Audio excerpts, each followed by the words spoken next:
A2 further maths, further group theory. Okay, so we've got the group G. It's got these elements, A, B, C, D. Under the binary operation, circle with the dot. I've filled out the Cayley table for you with the results like that. And the question I'm asking is the group commutative? Is it commutative? Okay. Right. If you answered yes, and you said because it's got a reflection along the leading diagonal, then you'd be absolutely spot on.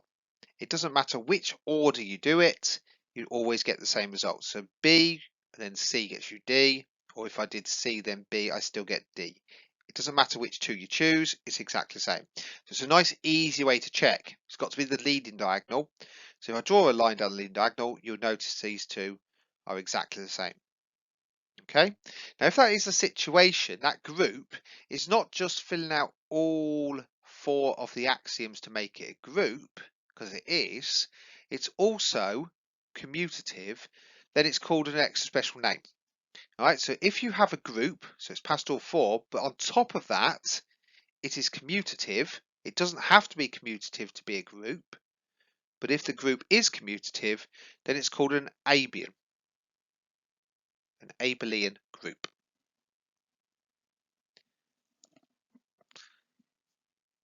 Okay, and a lot of the groups we've already seen have been Abelian groups, but you need to understand that an Abelian group passes all four axioms to make it a group, plus it is commutative. Okay, so just in your notebooks, make sure you've got that note down. Certainly the bit at the bottom. Hopefully you already know, you've already got notes on what commutative is. Right, pause if you need more time. Okay, so let's see where they bring in this Abelian groups. So what I'd like to do is just write down this exam question for me then, please. You might want to have a go at the first part yourself, or you might want to just have a look through the model solution with me.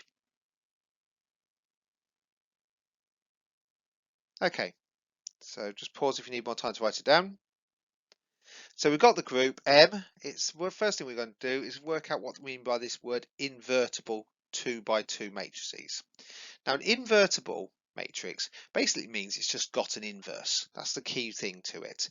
So the technical way of writing it is like this. So an invertible matrix A means that there exists another matrix such that A times B, or A multiplied by B, is going to equal I, the identity matrix. So it's an important fact that invertible means it has to have an inverse out there.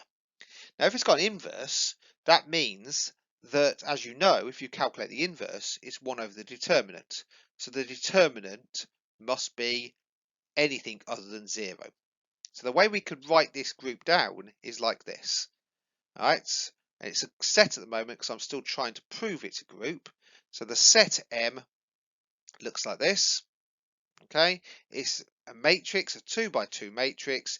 The A, the B, the C and the D are just some real numbers, those elements are, but most importantly, A multiplied by D minus B times C is not going to equal 0. All right, because you need to be dividing by it to get an inverse. Okay, so I've got my set defined. Now what I want to do is have a look through the axioms. So the first thing I want to do is just think about any two numbers, all right, any two matrices, sorry, in the set M. And what I would like to do is just check the four axioms. So the first one I'm looking at is multiplication and just multiplying these things out. So I've got A1, A2, A3, B4, and I multiply those together and I end up with this. Now the question is, does this belong in this set? Is it closed? So what I'm checking is for closure. So is this within the group? And the way I can check it is by just making sure that that multiplied by that minus that multiplied by that does not equal 0. Okay, because if it does equal 0, it means it's not invertible, which means it's not inside this group. So how do I check that? Well, I need to have a go at just expanding it, which I've done here. I've done the binary operation, and now I'm just going to check those two things. So yes, we know all those are real because these two were the original matrices within this set. So what I need to do now is just have a go at multiplying these through. All right, so I know these are all real. Yes, yes, yes, yes, yes. So that's perfect. Okay. So now I know that these are all real. What I can do is I can check whether the determinant doesn't equal 0. So if I do that, what I can do is I can work out the determinant of the matrix I ended up with. I can check that that times that minus that times that, and I just want to try using these two facts just here to show that this doesn't equal naught. So I could do that by expanding it all, and what I've noticed is that when I end up with this, certain things cancel out. Okay, so that and that will cancel out. That's quite nice. Also, that bit and that bit will cancel out, and then I'm left with this. A1, B1, A4, B4, minus, plus this, minus this, minus this. Alright, so I'm ending up with those four.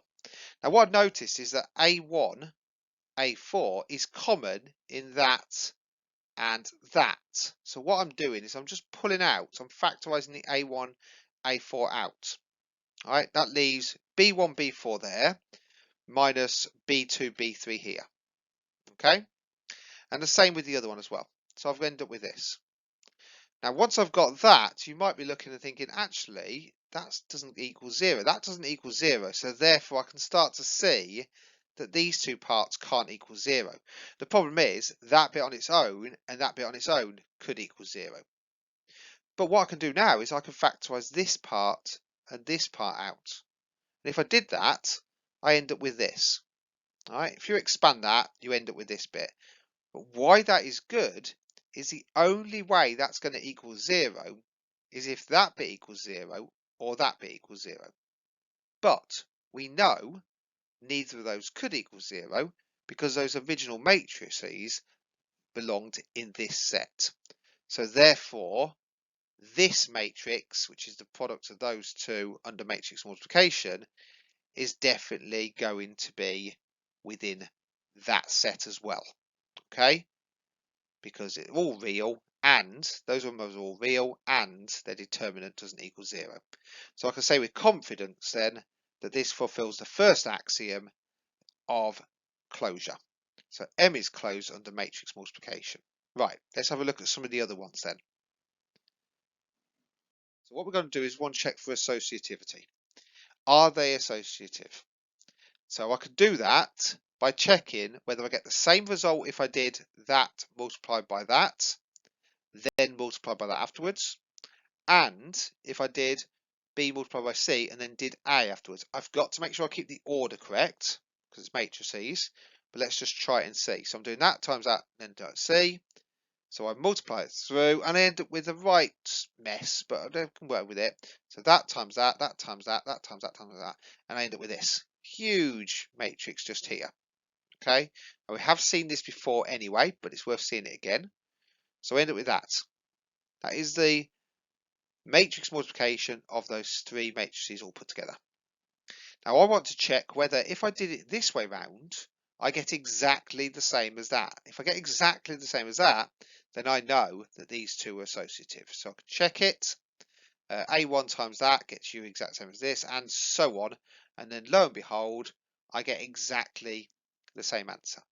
Now, because I get exactly the same answer, it didn't matter which order these are. It doesn't matter what numbers you put in for these, as long as they belong in the set, they'll be fine.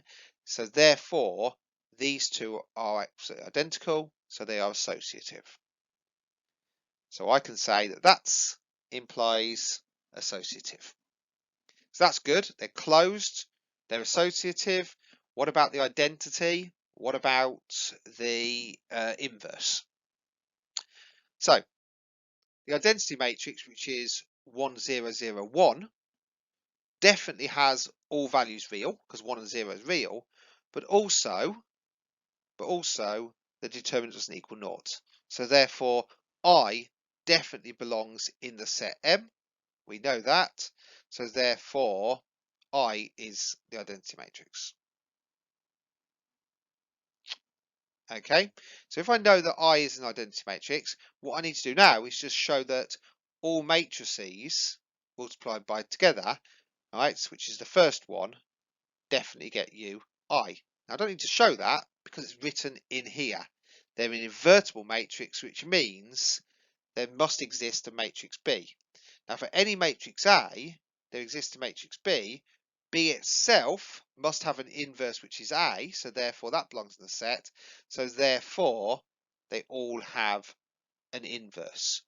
The identity belongs in the set as well, so therefore all four axioms are satisfied, so therefore the set M under matrix multiplication is a group. Okay, so that's part A proved. We're showing that M is a group. Let's have a look at part B. So for part B, I want to check whether the actual group itself is an Abelian group.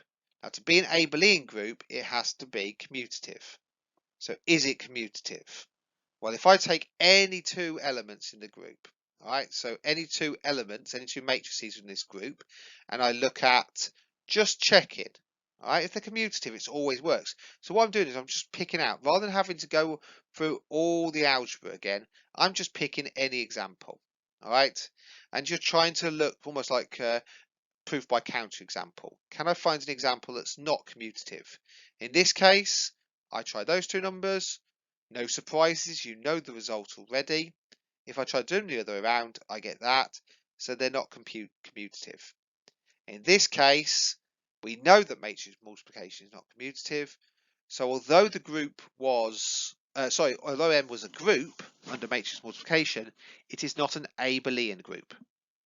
Right, it's not an Abelian group because the group itself is not commutative. All right, make sure you pause there and get done what you need. Okay, so what I'd like you to do is consider this. Starting with that square, all right, A, B, C, D, so those are vertices, I would like you to think about all the different possible ways that you could rotate that square or reflect that square so that vertices are in a different position. All right, still got to look in exactly the same, so it's got to be a square that looks exactly the same as that. You can't just suddenly put it down on one of the vertices here. So it has to look exactly the same. You're allowed to reflect it, rotate it, whatever you want to do. All right, so that the vertices change position. Okay, so just think about how many different ways you could do that. Okay, so if you think about rotating it, you could have rotated it 90 degrees. What difference would that have made? Well, the A, B, C, and D would have just cycled round. And you could do it again, couldn't you? You could rotate it another 90 degrees. So we could have rotated it 180, in which case the A, the B, the C, and the D would have gone round two places. Or, finally, we could have rotated it three ways round, 390 degrees, or 270, or anti-clockwise 90, however you want to word it, in which case the A, the B, the C, and the D would be like that. So there's three different possibilities from that original square. The other options could have been how I could reflect that though. All right, so I could think about reflecting it. Now you can reflect a square either up and down like that, so a horizontal line, or a vertical line, or a diagonal line. Okay, so I could reflect it in different ways. So if I reflected it horizontally, what difference would that made? Well, the A and B there would end up down here, and the C and D there would end up there. I could also reflect it vertically. Remember, it's the original one. So the A and the D would be here, and the B and C would be here if I reflected it straight down the middle. I could reflect it in the leading diagonal, all right, or diagonal 1. That means that the A and the C would stay the same, but the B and the D would swap places. And also I could swap it there as well. Okay, in which case the B and the D would stay the same, but the A and the C would swap places. Notice that none of these are the same. They're all different. Okay, they're all different. Not one of them equals the same thing. So that's important. So we've managed to do all the different transformations, either of rotating or reflecting on that original square, and we've formed this set of possible results. So this is the set of all the rotations and reflections of the square. Okay, so we know this is the set of all the possible symmetries of a square, right, either by rotating or reflecting. Now what I'm doing is I'm taking the first one to be our identity. This is our original. So if we take that one to be the identity, what I'd like you to do is if you think about the binary operation, which is just any two symmetries, so either a rotation then a reflection, or maybe two reflections, maybe the same rotation twice, it doesn't matter what you choose. What I'd like you to do, please, is to show that this forms a group. Okay, now you might want to just grab a piece of tracing paper, or if you've got just normal paper, and just sketch down the square and just try to have a go at rotating it, reflecting it, picking any two just to show that this forms a group. Okay, so pause there, do have a go at it. Okay, so what you should have found then is if you chose any two of these, it doesn't matter which ones you pick, so maybe you rotated 90 degrees and then you reflected it vertically, then what you end up with is just another one of these on here. All right, it doesn't matter which two you picked, you'd always end up with another one. Now what that means is that it is actually closed. It's definitely closed under the binary operation of two symmetries. All right, so one after the other is definitely closed. Right, what about associative then? All right, now if it's associative, you could pick any three transformations and it shouldn't matter which order you do them. So maybe it's that one, and then that one. Okay, now if you did that and that, which is rotate 90 degrees, then reflect vertically, and then after you did that, you then reflected it along that leading diagonal, do you get the same answer if you did that one, rotate 90 degrees, on the result of those two put together? Okay, you must keep the order the same. And again, just picking any three and just having a go, just convince yourself you get exactly the same answer. It doesn't matter which three you pick, they are always associative. All right, now the identity we defined within it. So the identity is definitely there. It is within the set, so therefore it has definitely got an identity. Right, so the last one though is, does it have an inverse? Now you pick any of these transformations, doesn't matter which one you pick. Some of them are obvious. If I reflect in the horizontal, is there another one that I could do to get back to the identity? Yes, just reflect in the horizontal again. All right, you do that twice, so therefore it gets back. What about the rotate 90 degrees? Well, yes, if I rotated it another three lots of 90 degrees, then what I'm going to end up with is back at the identity. So nearly all of them do have an inverse, and the inverse is also within that set as well. So therefore, it does have an inverse. So what we found here is that set of all those different squares, right? So that set of all those different squares under this binary operation here does form a group. Now that group is not unique to the squares. All right, it's true for any regular polygons, so equilateral triangles, regular hexagons, things like that, regular pentagons, and so on. They will form, if I just look at the rotation and reflections, they will form what's called a dihedral group. All right, so these groups are the dihedral groups. Okay, so what I'd like you to do, please, is just grab your notebooks. I've just put the set or the group just there. And what I'd like you to do, please, is just to fill out the Cayley table for me. So you want to pause, take a bit of time, consider the different rotation first, then rotation second, what do you end up with? So see if you can fill in that Cayley table for that binary operation. Okay? All right, see what you get. Right, so let's have a look at filling in. Let's just double check you've got the same answers as me. So if I do identity, clearly it's just going to be the same, the identity. If I do identity and then rotate, I'm going to end up with that. In fact, you already know that top row is going to be the same because it is just the identity multiplied by or then followed by another transformation. So that one's going to be the same. Okay, what happens if I do the rotation of 90 degrees first? So if I rotate 90 degrees and then I rotate by 90 degrees again, I'm going to end up with exactly the same as rotating 90 degrees twice. So that one's okay. If I rotate 90 degrees, then rotate 180 degrees, that's the same as rotating 270. So that one's okay. Rotate 90 degrees, then rotate 270 is going to get me back to the start. So that's where the identity comes in. Right, these ones have been a bit more tricky. I rotate 90 degrees first, and then I reflect that result horizontally. So I go to that one first. I've rotated it. I then imagine that I'm reflecting in that line. So that means the D is going to go to there, and the A is going to go to there, and the C and the B go up. So I'm going to have CBAD. If I look for that, there you go, CBAD. So rotate and then reflect is the same as reflecting in the diagonal 2. Okay, right, that might be enough information for you to fill out the rest of the table yourself or double check your answers. If you want to pause and just fill out the rest, you can do. We'll see what you got. Okay, so rotate and then reflect in that angle, that line just there, the vertical one. So we're going to get the A, the B there. So it's going to be A, B, C, D. A, B, C, D. That's D1. And so on. All right, so just double check these answers. Horizontal, vertical. Rotate twice. All right, then identity is fine. Rotate twice, then once more. Identity and rotate twice and then rotate 3 times is the same as just rotating 90 degrees.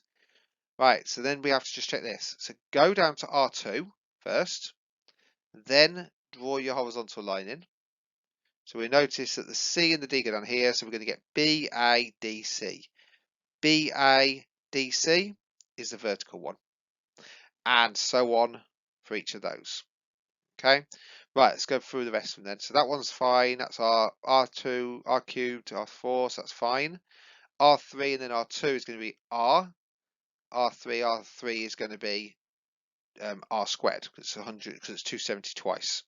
Right, R3 followed by H. So that's that one. So I'll draw my line there. So I'm going to get ADCB. ADBC is going to be that one. So D1 and so on. Okay. So we end up with that. So notice these two almost like very different. All right, these ones set up in a very different way to these. Right, then what? Well, now I'm going to do the transformations, the reflections first. All right, followed by whatever else I need to do. So H followed by I is I, H followed by R. So I do that one first, and then I consider rotating it around. So that D is going to go to there, that E is going to come here. So I'm going to get A, D, C, B. All right, so A, D, C, B is D1. That's where that D1 comes from. If you imagine that you're doing H first followed by 180, that D is going to go to there, the A is going to go up here, the B is going to be there, so it's going to be B, A, C, D, DC. So that's going to be your vertical one, B, A, D, C. If I take that and I rotate it around twice, or basically just flick it back, it's going to be C, B, A, D. B, C, A, D is the same as D2, C, B, A, D. So you can see that you just literally just picking it and then just doing the next transformation off that. So I pick V, all right, or pick H, sorry, which is pick that one and then do H on that. You're going to get back to where you started. If you pick H and then follow it by V, the C and the B will swap places, the A and the D will swap places. Okay, right, so I'm going to fill out the rest and just check you get the same answer as me rather than going for every single one. There we go. So we've got all the possible results, and we can certainly see then that it's closed. All right, we can guarantee that now it's closed, and we also know it's associative. So we already knew it was a group anyway, but it is quite nice to see it through the Cayley table. Okay, so make sure you've got those down nice and neat. Okay, so now you've got that down nice and neat in your notebooks. What I'd like to do is just consider what are the possible subgroups of this group, and which of those subgroups is actually Abelian. Okay, so we know from Lagrange's theorem then that because this has 8 elements in it, then the possible subgroups will either have 8 elements in, 4 elements, 2 elements, or of course the trivial group, which is 1 element. So we know that it's only going to have those sorts of things. So there's no point in me looking at groups of size 3, for example. Right, so let's go for the first group, the non-proper subgroup, which of course is everything. So there we go. And just while we're doing this one, just have a look. If I drew that line down there, I can clearly see that D1 and D2 are not symmetrical along the line diagonal. So we can see straight away that this is not Abelian because it is not commutative. Doing H and then R3 is not the same as doing R3 then H. You get different answers. Okay, so it's so that is not Abelian. Okay, so let's not worry about that one for a minute. Let's look at the others, the proper subgroups. Right, and let's look at the ones that are size 4. So there's the first one. All right, so you could have got that. That's just the rotations. Doing a rotation and another rotation always leads to just a rotation. So we don't suddenly have a reflection coming in there. All right, so they definitely form a subgroup. Right, which other ones did you get? Did you get the one that is just R2 and H and V? All right, horizontal and vertical. Those ones there form another subgroup. So we can see that. What else did you get? Did you get that and R2 and the 2 diagonal ones? That would have formed a subgroup. All right, so the R2 and the diagonals, that forms a subgroup because you only get the same answers in there. And then finally, from there we go on to the 2's. Now the 2's could be just I and rotate twice. That would definitely form a subgroup. But we've also got I and H. That would definitely form a subgroup. And of course, for the same reasoning that horizontal works, vertical certainly works. But so does the D1 and so does the D2. So we can see that each of those reflections forms a subgroup on its own. And then you've got the trivial subgroup, which of course is just the original square itself. Okay, now why those ones are important is because every single one of those, it doesn't matter which one you pick, all right, was always commutative. All right, always commutative. It doesn't matter which round you do it. So therefore, these are all Abelian. You can see that example there in just the first 4, that it's always going to be commutative. All right, so it's just the main one that wasn't. Right, well done if you spotted all those. Make sure you got them down nice and neat in your notebooks. Those are the subsets. Okay, so my group there, 1, 2, 3, 4, 5, 6, onto modulo 7. Would you just be able to complete that Cayley table for me, please? And find all the possible subgroups of G. Okay, so let's see if you can do that yourself. Okay, so pause if you need more time. You should have filled it out and you should have got something like that. We've seen it plenty of times before. It's got a nice bit of symmetry going in there. You know that each of the values on each of the lines appears once.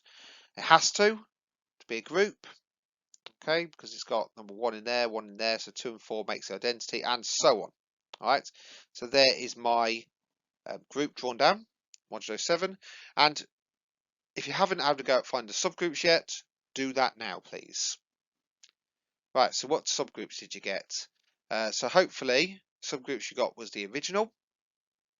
Okay, the proper subgroups you got then could have been 1, 2, and 4. Okay, see that 1, 2, and 4 ends up with 1, 2, and 4 in there. And notice that 3 divides nicely to 6. We could have got 1 and 6 as well. Okay, noticing that 2 divides nicely into 6. Interestingly, 2 doesn't divide into 3, and that's because that is not a subset of that one. So that's not a subgroup of that one, but it's definitely a subgroup of the original. But you've also got, of course, the trivial subgroup, which is also a subgroup of both of these as well. Okay, so there we go. We've got the possible subgroups. But the only way you could have got those is by actually just trying to figure it out from the Cayley table. There has got to be a better way of doing it, a more efficient way of finding the subgroups. Right, so what I'd like you to do is for each of the elements. Now you did this before when we looked at the periods and we looked at the period of an element. It's the same idea, but this time doing it with multiplication modulo 7. So sticking with that same element and just multiplying it by itself however many times. Okay, so the first one's going to be straightforward, 1, 1, 1, 1, 1.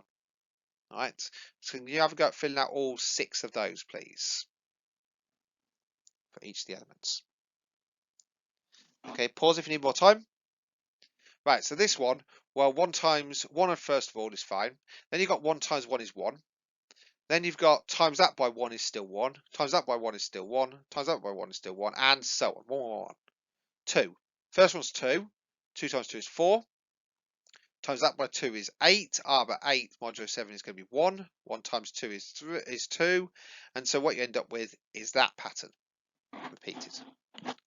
What about number 3? Well, 3 times 3 is going to be 9.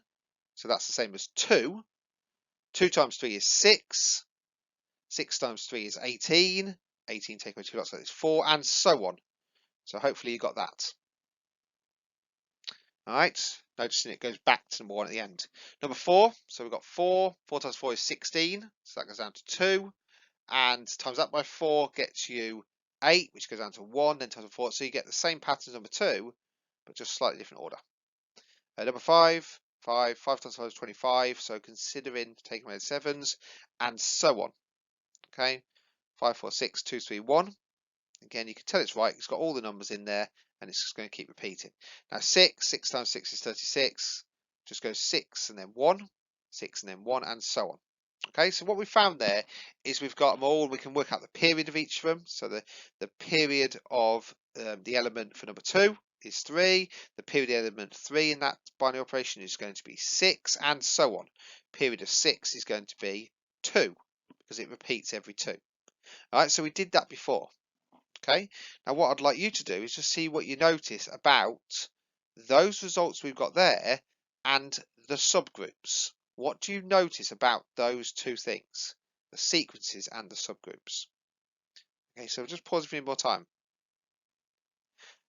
Okay, so what you should have noticed is that actually when you look at the numbers, we've noticed that when we did this for number 1, we got exactly the same numbers as what's in that subgroup. If you look at number 2 and number 4, what you notice is they are exactly the same as 1, 2, and 4. So these numbers can actually generate these subgroups. So if I go through and I have a look, I can see that the number 2 is just generating. I can also notice that 3 and 5 have all the numbers in. So they form the original subgroup.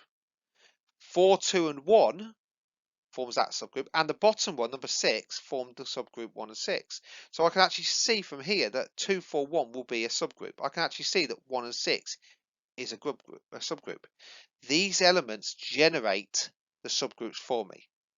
Okay, so as long as I can use those numbers, I can generate the subgroups without actually having to figure out the subgroups from the Cayley table.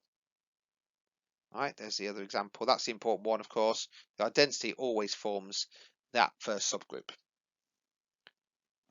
There's the 1 and 6. Right, so let's just put this down in our notebooks then, and just to summarise what we just found. If we take any sort of group, all right, so this is going to be the group G under the binary operation circle, and we take a particular element in that group. Now, if that particular element, that when you keep doing the binary operation to itself, generates all the elements in G, all right, so it produces all the elements in any order you like, but it ends up producing the entire group G, then that element is called the generator of the group. All right, you can use that one number, you can keep doing the binary operation to itself till it forms every single element of the group. Now clearly the identity isn't the generator of the group because the identity just forms itself over and over again. But if you can find out which number does produce the whole group, then that is the generator of the group. If it doesn't, it forms a subgroup. The group can be written in terms of a generator using a slightly different notation. This is why the brackets were important when I discussed this previously. Alright, because for a generator, then you have these square brackets, these sort of angular brackets. Okay, they're not quite as steep as an inequality sign, but you wouldn't be penalised if you did basically put inequality signs next to it. So it's like that. Okay, You must use those sorts of brackets. They refer to the element that generates the full group. Okay, so if there exists an element that can actually form the full group, like we just saw, that group is called a cyclic group. So if there exists an element that when you keep doing the binary operation to itself, you end up producing every single element of the group, then that group is called a cyclic group. Just pause there until you got down the notes you need. Okay, so what we're going to do is we're going to see how we can use generators to actually form groups. So what I'd like to do is just in your notebooks, get down this exam question, have a read of it. By all means, see if you can figure out some of it yourself. If not, we want to pause and we'll go through it together. Okay, so the problem is we need to construct the Cayley table. We'll come to the second part in a minute, showing there's another generator.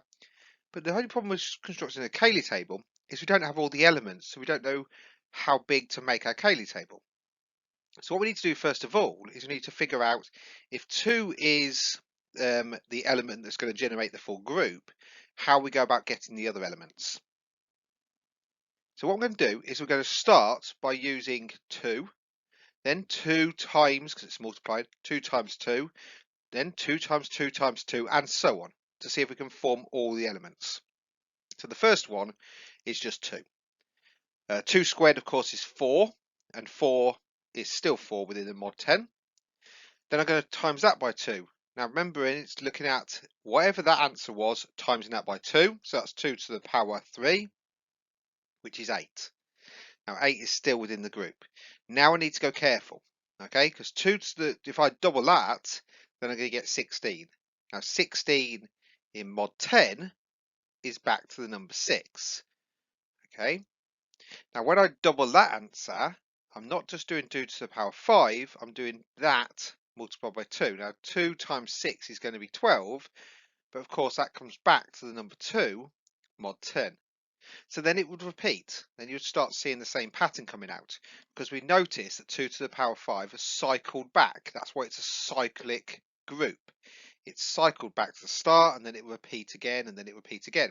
So you can see that the period of the element is 4 in this case, but we've also got 2, 4, 8 and 6 as the elements of our group. So we can rewrite the 2, instead of writing it as a generator, we can write down 2, 4, 6, 8, because 2, 4, 6 and 8 are the elements of our group. Then what we can do is we can now go about constructing our Cayley table. So 2, 4, 6 and 8 can go across the top, 2, 4, 6, 8 can go across the bottom, and I can fill it out as I would do normally with multiplication mod 10. So 2 times 2 is 4, times 2 is 8, 2 times 6 is 12, and so on.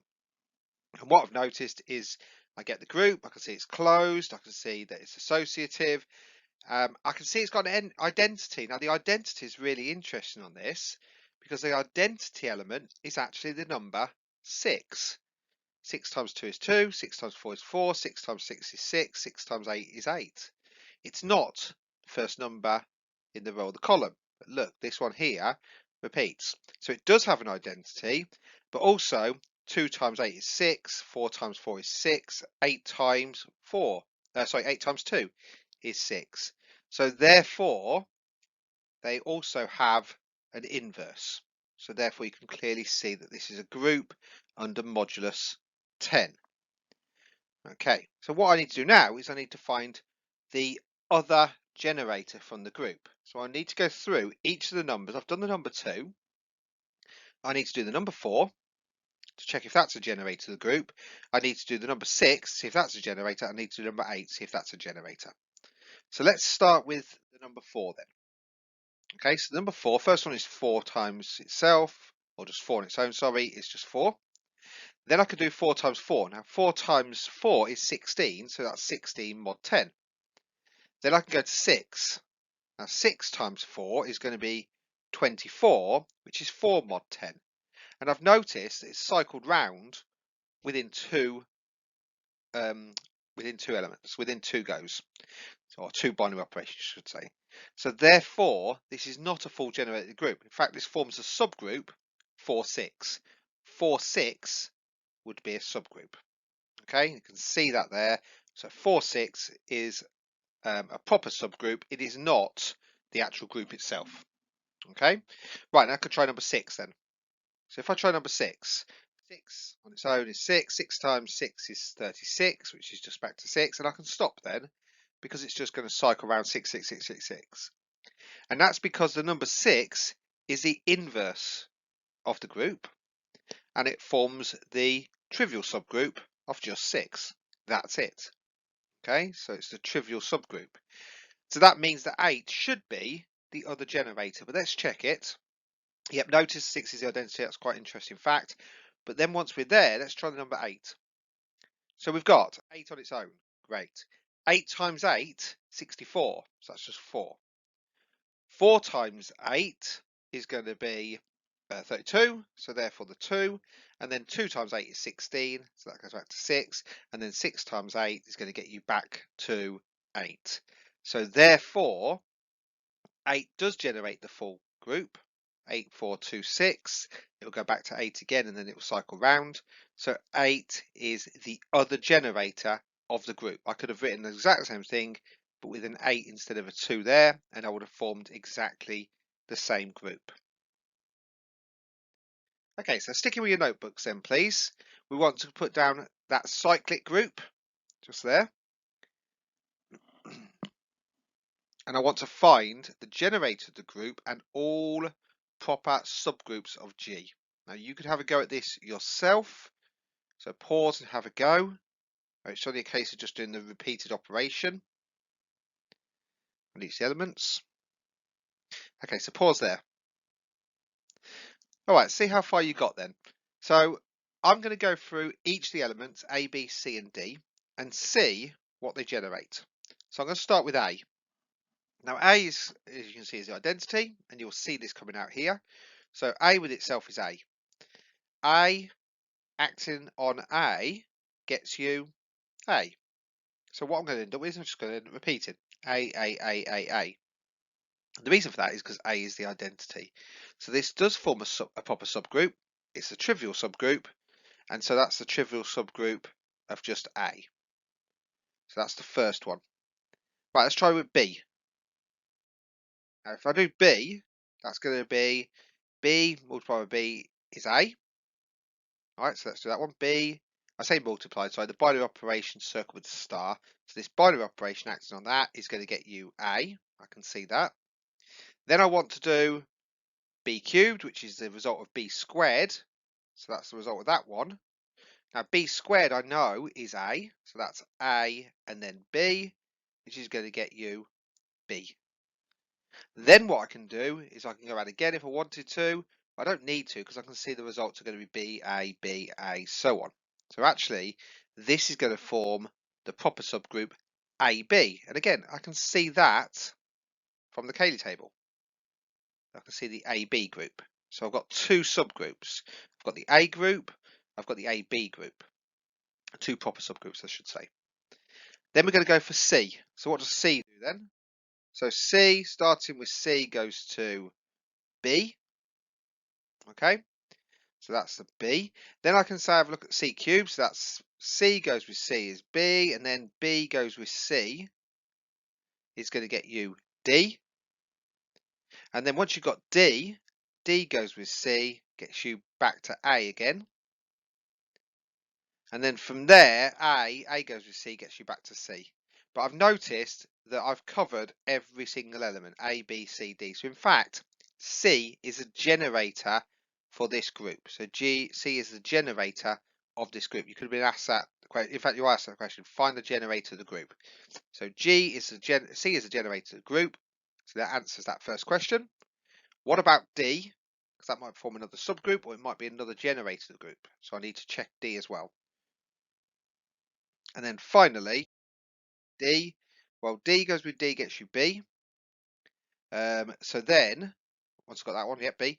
Then we've got D squared. So that's D with D is B. I do that to D. It's going to get me to C. Then I could do that. All right, so then it's going to get you D cubed, which is C. And I do that to D, which is going back to A again. And I can see that A, B, C, D have been generated. So in fact, D is also a generator of the full group. So I could say that find the generators of group G. That would be the elements C and D. They form the full groups. And B and A form the subgroups A and AB. That's the only proper non-trivial subgroup. These two are just the non-proper subgroups, and then that one there, of course, is a trivial subgroup. So C and D are generators of the group. Okay, just take down what notes you need. Right, so just one more question before I give you some work to do. So we've got a regular hexagon, and that can be rotated. Notice we're only talking about rotation. All right, so we're not talking about reflection. So if I rotate that hexagon, it's quite clear to see that you can rotate it. And so what happens, we're rotating it 60 degrees because it's a hexagon, and each of the elements are changing position just once, all the way around, and then back to the first one, which we can call the identity. So you saw something very similar to this when we did the squareds, but with the square, we talked about reflections as well. We're not doing that in this case. Now, if I notice that I call the first one I, and then these rotations I could just call R. So I've got R, R squared, R cubed, and so on. So I can relabel them like that. And then I got R squared, R to 3, R to 4, R to 5, R to 6 will get me back to the identity. So the order of the group G, you can see that the generator of the group, okay, I'd ask you what the generator of the group is. So the generator of the group, of course, would be R, because that would get you that one, then that one, then that one, then that one, then that one, then that one. It could also be that. That could form a generator of the group as well. All right, because that one will get you all of them. It'll get you that, then that backwards. This one, though, wouldn't get you a generator of the group because that would produce that, and then back to there again. Okay, so and that one, of course, would just get you those two. Right, so you can still work out generators of groups within these as well. Okay, right, the order of the group G is equal to the number of sides of a hexagon, so it's important just to recognise, that's why we're doing this, that the order of the group of just rotations is always the same as the number of sides. So if they give you an n-sided regular polygon, you know the number of groups in that would be n. In this case, there were 6 sides or 6 vertices, whichever way they say it. So there's 6 sides on this regular hexagon. So therefore, there is going to be 6 elements within that group. Okay, they are related in that way. And so that is that other part I just said, but it's put down in a formal way. You've got to learn that fact off by heart. A cyclic group of order n of the group of rotational symmetries is exactly the same as a number of sides of that regular shape. Okay, so pause while you take down what your notes you need. Okay, so quite a few exercises to have a go at there. And you've got access now to all the generator work and the subgroup work. So take your time, have a go at looking at those questions. Okay, so what I'd like you to do then, please, I would like you to have a go at constructing those 2 Cayley tables. So that one there is giving you a generator, and it's addition modulo 4. This one is not a generator, it's just giving you all the elements in the group, 1i minus 1 minus I, and it's multiplication. Just have a go at drawing those very different groups down. Okay, so there's the addition 4. You'll notice that because you got 1, it's going to be 1, 2, 3, 4, but 4 goes back to 0. So it's 0, 1, 2, 3. I can then fill in the Cayley table from that, and I got that answer. With this one, 1 minus 1, 1i minus 1 minus I gets me this solution. Right, 1 times 1 is 1, 1 times I is I, and so on. Oh, I times I is minus 1. So I can fill out that group. And the question is this: what do you notice about the 2 Cayley tables? All right, so have a good look at them. Tell me what you notice. Okay, so if you thought they're exactly the same, they're exactly the same except some of the numbers are different, then you'll be absolutely spot on. Alright, if you look where the number 2's are here, 2, 2, 2, and a 2 here, in this one, it's exactly the same with minus 1. Here, the number 3's go down like this, that's exactly the same as the minus i's. Okay, so everything is exactly the same, they're just different numbers in each of them. Alright, so what we can say is we can map one onto the other. Alright, it can be mapped onto it. And so because it can be mapped onto it, we can certainly write this down. So 0 maps onto 1. We could say that in this one, 1 could map to I. They're the same. We could say that 2 maps to minus 1.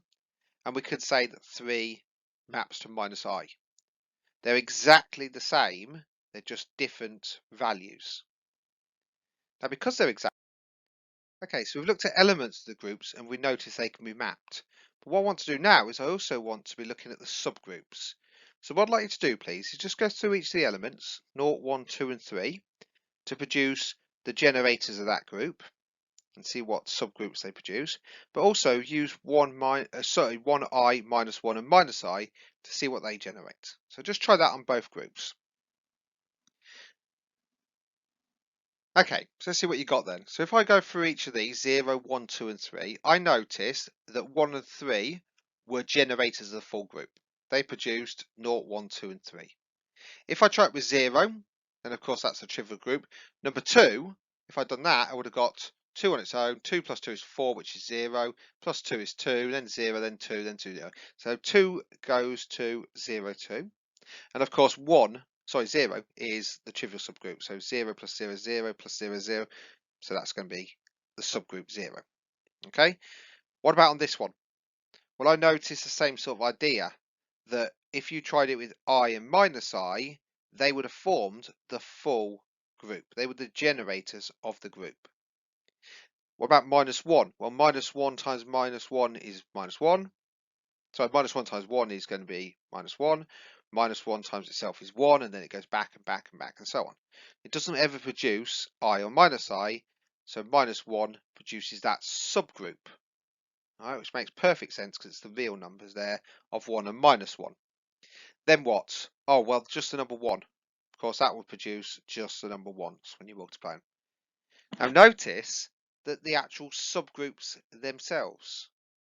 So the amount of each of them, there's 2 generators of the full group, there's one that produces order 2 and there's one that produces order 1, is exactly the same in this one. There are 2 full generators of this group, there is 1 generator for that subgroup, and there's 1 generator for the trivial subgroup. Okay, so once we've done that, we can say that it's the generators that are also mapped. So each of the elements are definitely mapped, but if you can spot the subgroups and they are also matched, then we can say they're exactly the same. And sometimes you might be able to spot one but not the other. Okay, which ways could they be mapped then? So if we've definitely seen one a minute ago, how 0 and 1 and 2, 0, 1, 2 and 3 can map to 1, I, minus 1 and minus I, but is that the only option? Okay, so have a think about that. Okay, well, some things you're forced to link together. So 0 has to go to 1. They are the 2 identities for each of the groups. They have to be mapped to each other. Also, the 2 and the minus 1.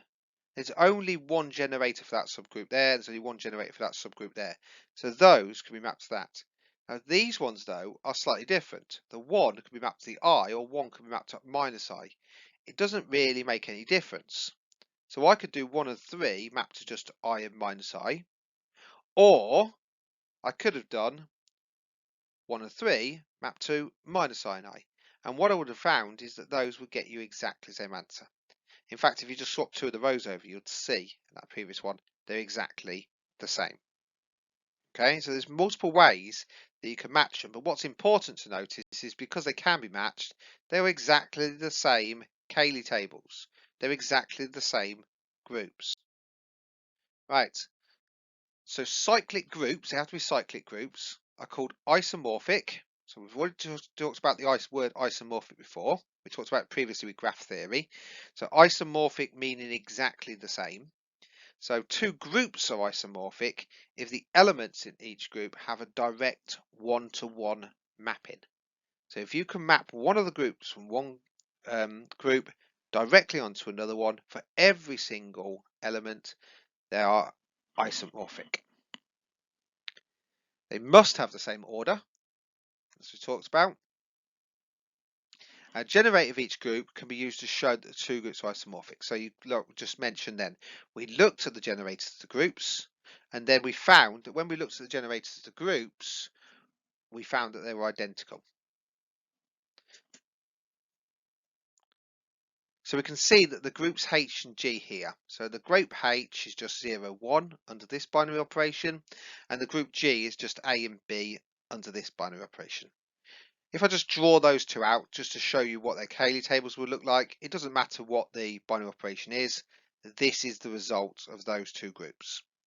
Now those two groups, it's really obvious to see, are exactly the same.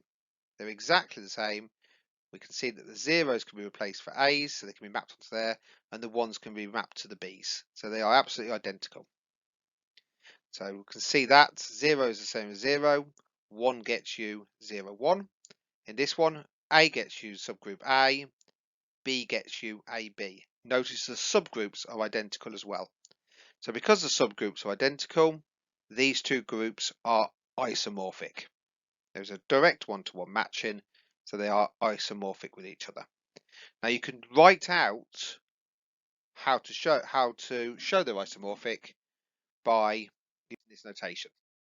So this notation, which is an equal sign and then a curly line above it, means that the two groups are isomorphic. So in that previous example, we would write it like that. H is isomorphic to G. Right, so what I'd like you to do, see if you can show whether those two groups are isomorphic. So just pause there, have a go at seeing if you can show that using the generators and subgroups. Okay, so let's see what you got then. So hopefully you went through S, T, U and V. They look the same, don't they? They're pretty much. Now, just because you might think, oh no, they don't look quite the same. I can see S, S, T, T, W, W. That might be that two of those need to be swapped. It's not just good enough to just say, no, they don't look the same. These ones are different. You have to actually show it. So maybe swapping two of these rows over might make them the same. All right, but so you don't want to show it like that. What you need to do is you need to show it using subgroups. So we can see that S generates just S. Go for T. T generates ST. All right, so that produces that subgroup. U and V both produce, they're both full generators of groups. They produce the whole lot. So that's that one done. Let's try the same with this. If they're isomorphic, we should get exactly the same amount out of each of those. So I notice that W gets you W. We notice that X gets you WX, so looking very similar at the moment. If you tried Y, then you get WY. In fact, you can see that there, WY. So WY produces this subgroup, and you could stop then and say, no, it's not the same. They're not isomorphic because you can see that this is producing 2 with a subgroup of 2 elements. Of course, the last one, Z, also produces WZ. Right? And in fact, this one's quite an interesting cyclic group because there is no generator for the group itself. All right, it's quite unique in this one just here. This one had 2 that produce all the elements, whereas this one doesn't have a generator of the group at all. So it's nice to see that one as an example. So the two groups are not isomorphic as they have different subgroups. They are different groups together. There's no mapping from one to the other. All right, as I just said there, it's just quite nice to see. This group is not cyclic, and it's not mentioned up there. All right, so it's not cyclic because there's no element that produces every single element of that group. All right, it's still a group, but it's not a cyclic group. Right, I'd like to have a go at the questions on page 119 then, just to finish off group theory.